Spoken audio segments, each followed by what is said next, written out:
Salut tout le monde, j'espère que vous allez bien. Bienvenue à vous sur la chaîne YouTube Guafam. Aujourd'hui, on va parler de l'iguane. La plupart des spécimens qu'on a chez nous viennent soit d'Amérique, soit de Thaïlande. Il y a deux types de terrarium, soit le terrarium en bois, soit la volière. Pour moi, c'est les deux enclos ou espaces où l'iguane serait le mieux. Ici, tu as un espace en bois. Donc là, on est sur du 1,80 m par 1,40 m par 1 m de profondeur.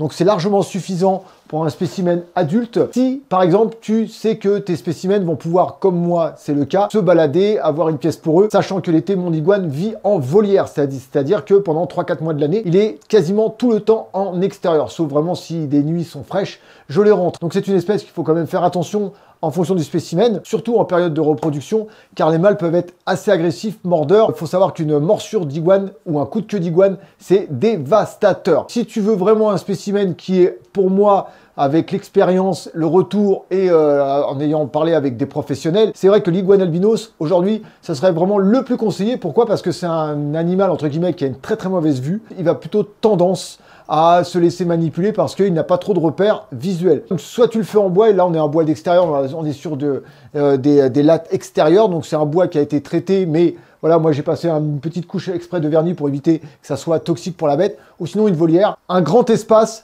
Quand c'est juvénile, un petit terrarium, vraiment un petit terrarium où ils se sentent en sécurité, un 60, 45, 60, ça suffit amplement, voire plus petit.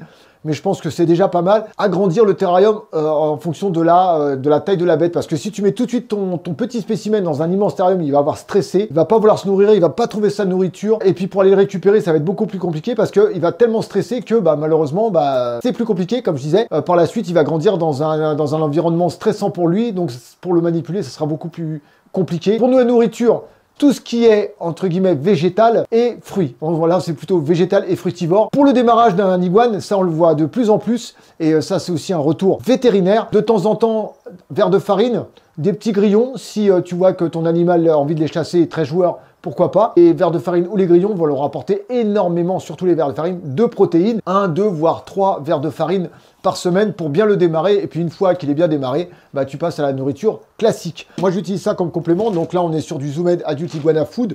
Donc il existe la même chose pour les juvéniles. La seule différence c'est que les granulés sont beaucoup plus petits. Ils sont un peu broyés. Donc moi j'ai tendance à acheter celui-ci pour mes spécimens et j'ai tendance aussi à les broyer moi-même ou alors l'écraser dans un mortier et puis après de saupoudrer les aliments, la salade, ce qui est très très important. De toute façon, tu auras tout dans les descriptifs de la vidéo, la référence de ça. Et aussi très très important, le pollen de fleurs, c'est un truc de dingue. C'est un ami à moi qui me l'a fait découvrir. Depuis que je saupoudre sur les aliments de mes animaux, c'est une dinguerie comment ils se jettent dessus. Pour tout ce qui est végétaux, les salades, tout ça, tu peux donner la betterave, la menthe, il y a plein de choses, du pissenlit, bien sûr bien rincé, bien nettoyé, peut apporter énormément de fruits. Moi j'ai vu donner de la tomate, très très acide. Tout ce qui est fruits, il faut aussi privilégier les fruits qui sont gorgés d'eau. Maya, l'iguane rouge albinos, raffole de bananes et inversement, Opale, ma femelle Snow, raffole de pommes. Donc l'un ne va pas manger ce que l'autre mange. Vous voyez, c'est vraiment en fonction du spécimen. Très très important, une source de chaleur, une lampe chauffante, très très important. Donc regarde par rapport à la hauteur où tu vas placer ta lampe et ta bête à lait. Là tu vas adapter ton ampoule, ça évitera que des gens mettent du 120, 140, 160, 170 watts qui crament et qui fusillent leur bête.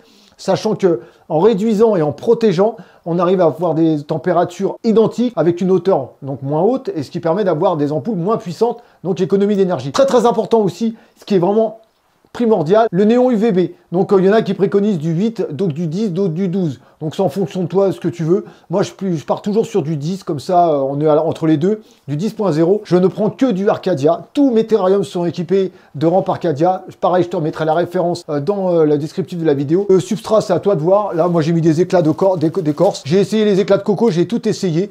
Au niveau déco, de la fausse plante, c'est quand même mieux parce que la vraie plante, malheureusement, il va te la défoncer. Moi, j'ai essayé plein de choses, ça me l'a défoncé. Alors les gens disent, ouais, c'est moins joli, il n'y a pas de déco. Très important aussi, mettre une gamelle d'eau, la nourriture d'un côté, changer tous les jours, je précise, et surtout une grande, bon, elle est de l'autre côté, mais une énorme bassine d'eau pour que ton iguane puisse aller éventuellement se rafraîchir et surtout, ça va l'aider à déféquer parce que c'est vrai que l'iguane, moi, dès que je change l'eau ou dès que je mets une nouvelle bassine, il va dedans direct, il fait ses besoins, tu la changes, t'en mets une. Voilà, c'est sûr qu'au niveau consommation d'eau, c'est pas génial. J'oublie peut-être des choses, mais c'est vraiment la première chose à faire pour un animal quand il arrive. Déjà, On évite de trop le stresser, on le laisse tranquille pendant quelques jours. Ensuite, on commence à le nourrir, la porter petit à petit.